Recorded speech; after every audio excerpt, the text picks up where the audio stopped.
तबलवादक आमचे परममित्र प्रमोद कुमटेकर आलेले, त्याचप्रमाणे आमच्या दिव्यावरून सिद्धेश परबुवा या ठिकाणी आले, तसेच आमचे खास जिव्हाळ्याचे मित्र दिनेश महाडेश्वर, त्याचप्रमाणे या ठिकाणी महादेव सावंत आणि आमचे बुवा किसन गौर या ठिकाणी आले, त्याचप्रमाणे गेल्या वर्षी माझ्या जोडीला आहे बुवा या ठिकाणी आमचे संजय पवार बुवा कोपर हे या ठिकाणी आलेले आहेत.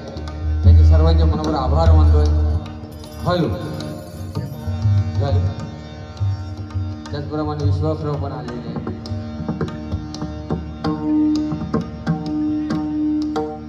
हे इकडलं सगळं मॉनिटरला कमी आहे. धन्यवाद. बुवानी सांगितलं की एखादा जन्म 12 वाजून 8 मिनिटं नाही ऐकलं. केसामुळे आधी मागं ऐकू घेत नाही. बुवा भले मी केसाळलेलो आहे पण अजून मिसाळलेलो नाही का, समजली? हा, त्याप्रमाणे हिसाबात बुवानी सुंदर सांगितलं की नवविध भक्तीमध्ये श्रवण भक्ती श्रेष्ठ आहे. या ठिकाणी बरंच सुज्ञ म्हणजे जाणतं दर्दी आहे.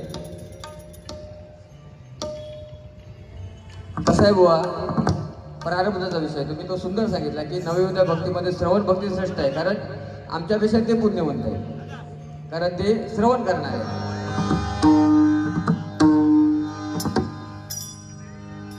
कारण आज रामनवमी म्हणजे हा जगाचा पालन पोषण करणारे भगवंत प्रभू राम 14 वर्ष वनात गेले ना बुवा.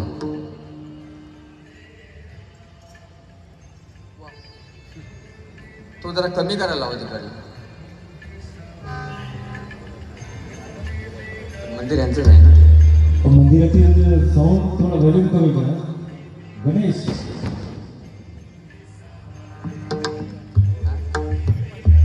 हो, ही सगळी गाणी आम्ही म्हणतो.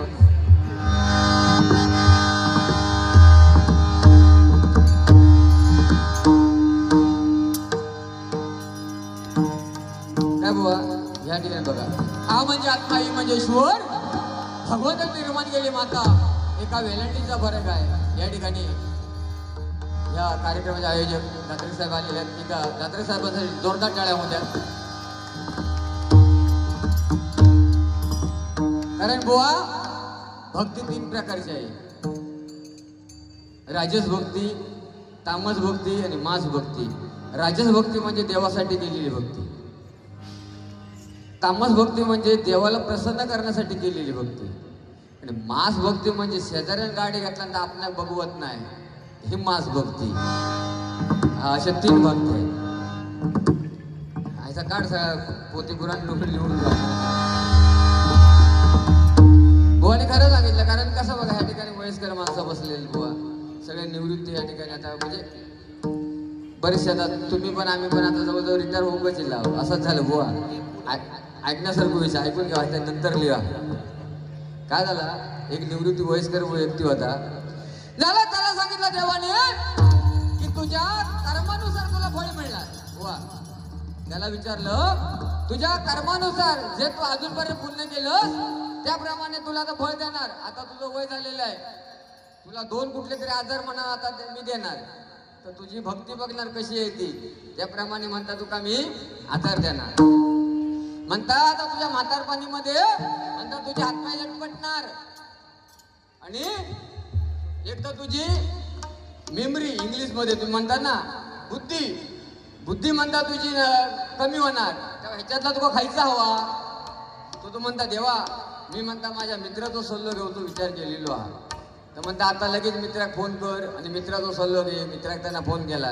म्हणता माझ्या घरी म्हणता देव इलेलो हा आणि त्यांना सांगा तू आयुष्यभर जे काही सेवा केलं त्याच्यानुसार म्हणता तुका मी आता 2 आजार देणार आहे. त्याचा आजार तू खयचो घेणार की म्हणजे हात थरथरणे पाय थरथरणे की म्हणता तुझं मेमरी लॉस वालो. तर म्हणता एक काम कर म्हणता मेमरी लॉस वाला घेऊ नको. हात थरथरलो तर म्हणता एखादं पॅक उकडी होईल, पण म्हणता मेमरी लॉस झाली तर म्हणता खरी बाटली ठेवलेली म्हणता आठवची नाही.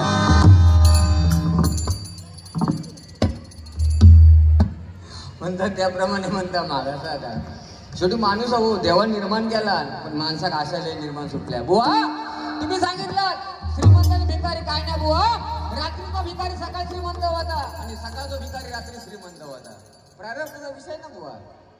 आता तुम्ही ट्रेन लिहिलात, आता ठाण्यात चढल्याबरोबर ती लगेच आतली बाई बोलली असेल ना, अगला स्टेशन कळवा. आम्ही सांगता दिव्याक उतरला की तुका कळवता.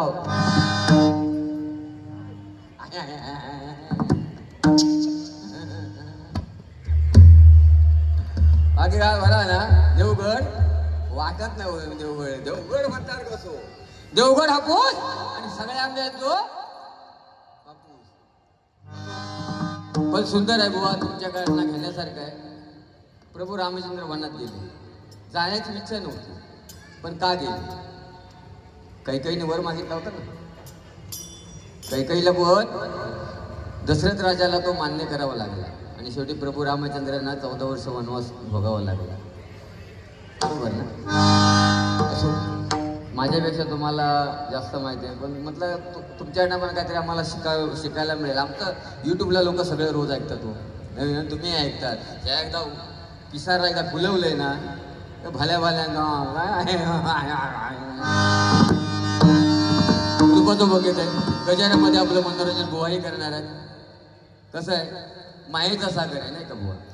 कारण ही मोह माया आहे. या मायेच्या सागरामध्ये बरेचसे बुवा तरले आहेत आणि बरेचसे लयालाही गेले नाही का. प्रभू रामचंद्राने लंकेला जाताना सेतू बांधला, पण प्रत्यक्षात त्या सेतूचं भूमिपूजन रावणाकडून करावं लागलं. रावणाने केलं. म्हणजे केवढा राम भाग्यवंत. आणि रावण आज जर रावण अहंकार सोडतो ना, मी पण सोडतो, आज रावणाची महाराष्ट्रामध्ये पण पूजा झाली असते नाही का. तुम्ही वाचलेला रावणाचं मंदिर आहे बुवा. या महाराष्ट्रामध्ये नाही पण भारत देशामध्ये रावणाचं मंदिर आहे. तिथे रावणाला पूजलं जातं. पूर्ण लंका सोन्याची होती, पण रावण ज्यावेळी गेले, रावण शेवटच्या शेवटी सोना लंक्याची होती. लोक म्हणतात रावण रावण. बुवा रावण रावण काय ना, तुमची आमची मुंबईची गावची पूर्ण प्रॉपर्टी विकली ना तर रावणाचा एक दिवसाचा लाईट बिल भरू शकत नाही आपण. एवढी मोठी लंका होती त्याची सोन्याची आणि पूर्ण झगमगाट होता. म्हणून कृपाचा पण घेतोय.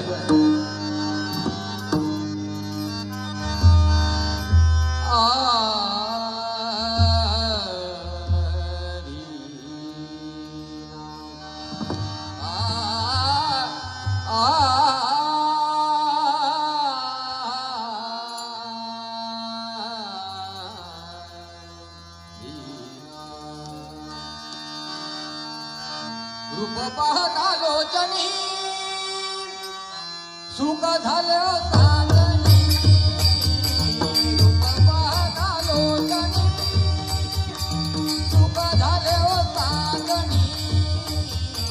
तुहा तुहा तुहा बरवा, तुहा तुहा तुहा माझो बरवा, तुहा तुहा तुहा बरवा, तुहा तुहा तुहा माझो बरवा.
दोन्ही